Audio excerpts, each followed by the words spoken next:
Let's go live to the Press Club and Tom Connell. I'm the club's president and the Sky News chief election analyst as well. I was sort of musing today over the increased power that Labor does have. The first line that came to me was, great power comes with great responsibility. Depending on your sense of history, it's either Voltaire or Spider-Man. More apt, perhaps, for Labor, great power comes with great expectations. That can be the case in politics. The first term, of course, was a wafer-thin majority, complicated Senate and inflation stalking every potential policy idea. Those clouds are very much cleared for Labor. It will make life theoretically easier for them on the reform front. It will raise expectations, though, perhaps, particularly for supporters on what is possible with their appetite whet from IR changes and also stage 3 tax cuts, if you think of what did happen in that first term. For those of you watching at home, you can join the conversation on Twitter, where our handle is PressClubAust, or you can use the hashtag NPC. Ladies and gentlemen, please welcome the Prime Minister, Anthony Albanese.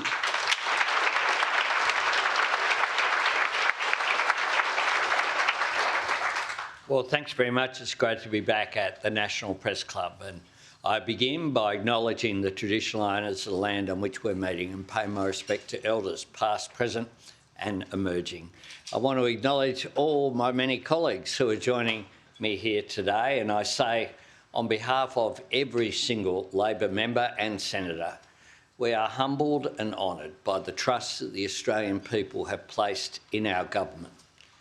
Each and every day we are working to prove worthy of that trust, to stand up for Australia at a time of global uncertainty, to act on the immediate challenges confronting us, to seize the opportunities ahead of us, and to deliver the positive and ambitious agenda that we took to the Australian people. Now, back in May 2022, Australians voted for change, to change the government, to change the country, to change the way we engage with the world and the way our economy worked at home. In May 2025, Australians voted to make that change last, to build on the foundations we have laid, to carry forward the reforms that we have begun, and to see the rewards of their hard work reflected in their daily lives, with an economy that nourishes their aspiration and repays their efforts, and a society where everyone has the opportunity to fulfil their potential. Before the election, my colleagues and I were clear about our commitments and our approach, and the democratic verdict rendered by Australians was every bit as clear. On the 3rd of May, the Australian people voted for Australian values, for fairness, aspiration and opportunity for all, for a progressive patriotism where we are proud to do things our own way, where we recognise that our democracy, our commitment to fair wages and conditions, universal Medicare and universal superannuation are things that bring us together as Australians and set us apart from the world, and where we embrace the fact that one of the characteristics that makes this the best nation on earth is that all of us are driven by a determination to make it even better, to face global challenges, shape economic change and engage with our region in the Australian way, and to build a future where no one is held back and no one is left behind. On the 3rd of May, Australians voted for a government with the plans and policies to uphold and fulfil these values. Australians voted to strengthen Medicare and protect our world-leading pharmaceutical benefits scheme. Australians voted to build more homes and to make it possible for people to buy their first home with just a 5% deposit. Australians voted to embrace the opportunities of cleaner, cheaper, renewable energy and the new generation of jobs and industries that can power. Australians voted to strengthen our defence capability and strengthen our relationships in our region. Australians voted for new investment and new reform in every stage of education, from early childhood to schools to TAFE and university. Australians voted for greater opportunity for women, not as an add-on or an afterthought, but as a fundamental priority for our economy and our society. And Australians voted for a Labor government to keep delivering real and lasting help with their cost of living, keeping inflation down, keeping unemployment low, getting real wages up, taking new action to make sure that consumers don't get ripped off, delivering more direct assistance to families and small business, including energy bill relief, and helping people earn more and keep more of what they earn. With top-up tax cuts next year and then the year after, a new $1,000 instant tax deduction, and a continuing focus on lifting productivity and boosting real wages, including, of course, for nearly 3 million Australians on award wages who will receive another real pay rise on the 1st of July. Our government has secured a mandate to act. Our tax cuts are already legislated despite the Liberals and Nationals voting against them. And when the new Parliament sits next month, the first piece of legislation we will introduce will cut student debt by 20%. This will save around 3 million Australians an average of $5,500 each. And, as promised, it will be backdated so that it applies from the 1st of June this year before indexation. By next year, the 5% deposit plan that we took to the election will be open to every Australian looking to buy their first home. It will be available for homes valued all the way up to the average price in every city and every region. And if you buy your first home through this plan, you won't have to pay a single dollar in mortgage insurance. Our government will cover it. This will make a real difference for so many Australians. Instead of being stuck trying to save while their rent pays someone else's mortgage, they'll be paying off their own home. From the 1st of January, medicines on the PBS will cost no more than $25 per script, the lowest price since 2004. For pensioners and concession card holders, the price of a script will be frozen at just $7.70 until the end of this decade. And at the same time, 1-800-Medicare will be up and running, free, 24/7, expert health advice, only a phone call away. I want to start opening the 50 new Medicare urgent care clinics we promised this year, and we want them all open by the middle of next year. Combined with the 87 we've already opened, this will mean that 4 out of every 5 Australians will live within 20 minutes of a clinic. Already, 1.5 million Australians have visited one of these clinics, and all they have needed is just this. You'd be disappointed if it didn't appear. Their Medicare card. That is all that they have needed. Now, our government is focused on delivery. We know that delivery matters for all those Australians who voted Labor, for lower taxes, for stronger Medicare, better education and new help with the cost of living. Delivering these commitments matters for every Australian, regardless of who they voted for. It matters for our economy, for the jobs, skills, technology, infrastructure and energy we need to grow and thrive in the years ahead. It also matters for our democracy. We are living in a time of significant global uncertainty, and that reaches beyond just economic instability.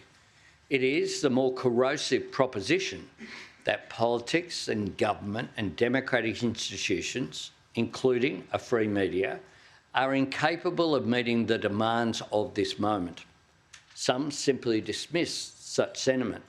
Others cynically seek to harvest it. Our responsibility is to disprove it, to recognise that some of this frustration is drawn from people's real experiences, the feeling that government isn't working for them.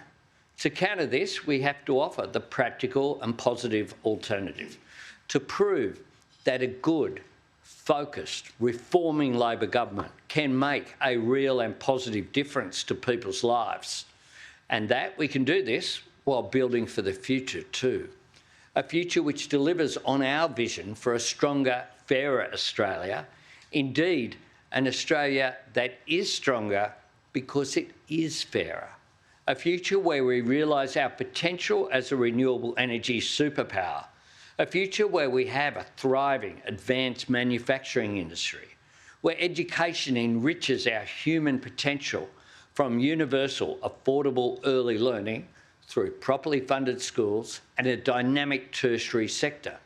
Our vision is for a society that is a microcosm for the world, where all are respected and valued and our diversity is recognised as a strength, where our international relationships in the fastest growing region of the world in human history benefit us, but also provide a platform for us to play a positive and stabilising global role in uncertain times.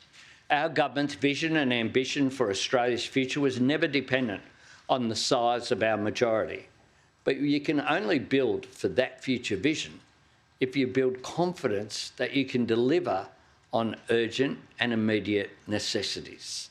How you do that is important too, ensuring that the actions of today anticipate and create conditions for further reform tomorrow. And that is why so many of our election commitments for our second term built on reforms we had introduced and were implementing in our first term. Our agenda has been shaped by the lives and priorities of the Australian people, and it is built on Australian values. It is the mission and the measure of a Labor government to give those enduring ideals of fairness, aspiration and opportunity renewed and deeper meaning for more Australians, to deliver reforms that hold no one back and drive progress that leaves no one behind. This is no small task. It demands we aim high and requires us to build big. That's why the very heart of our campaign was the biggest ever investment in Medicare, driving to a target of 9 out of every 10 visits to the GP being fully bulk billed by 2030, because we understand that for Medicare to remain a profound expression of the fair go, for it to be a continuing source of national pride for decades to come, it must rise to meet the new challenges in health and primary care, and it must deliver for people in every part of our country. Through an entire decade in government, the Liberals and Nationals invested less than $5 billion in housing. Our $43 billion Homes for Australia plan sets a goal of building 1.2 million new homes before the end of this decade, because we know that boosting supply is the key. And we also understand that for the aspiration of home ownership to remain the great Australian dream, it must be achievable for this generation of Australians. This same sense of responsibility to future generations is why we are working to meet the environmental challenges of climate change and seize the economic opportunities of the energy transition. We've legislated our 43% emissions reduction target by 2030 and our commitment to net zero by 2050. We are delivering our energy policy, renewables backed by gas, batteries and hydro. And we're investing in our economic sovereignty, our capacity to make more things here, with our plan for a future made in Australia.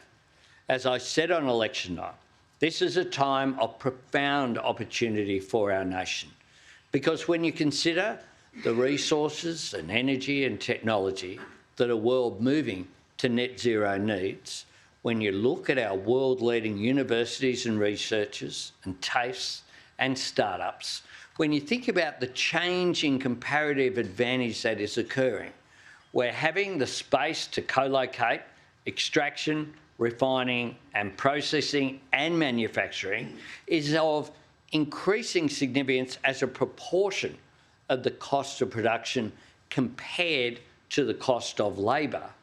When you think about what global investors in data centres and green metals and clean energy are looking for, truly, there is nowhere else in the world you'd rather be than right here in Australia.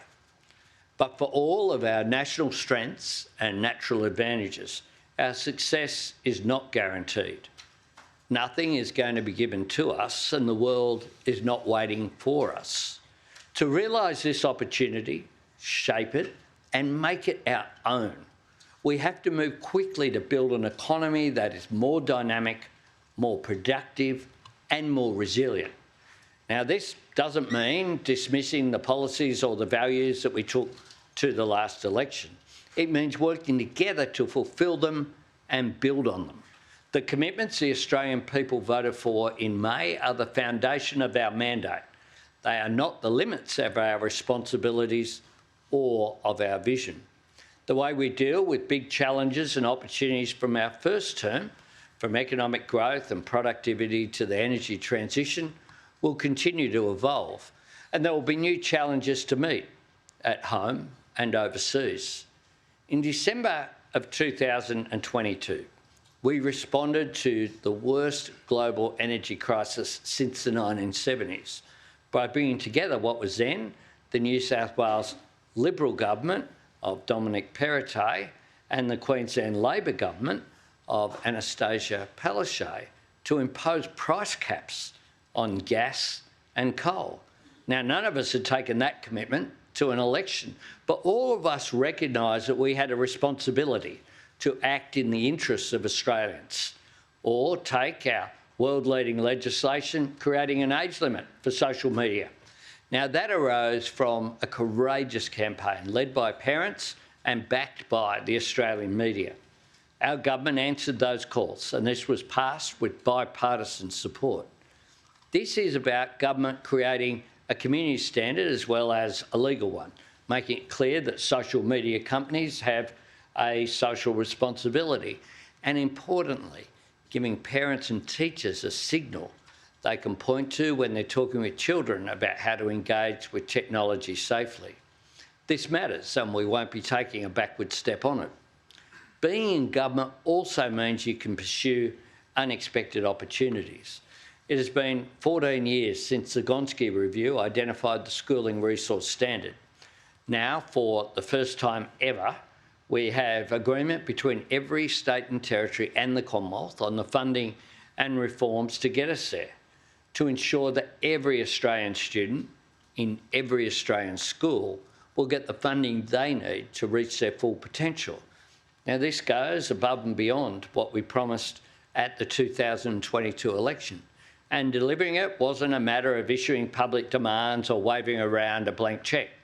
It took patient, constructive and direct engagement with the states and territories and the education sector to ensure that every Commonwealth dollar spent on schools will be linked to real reform.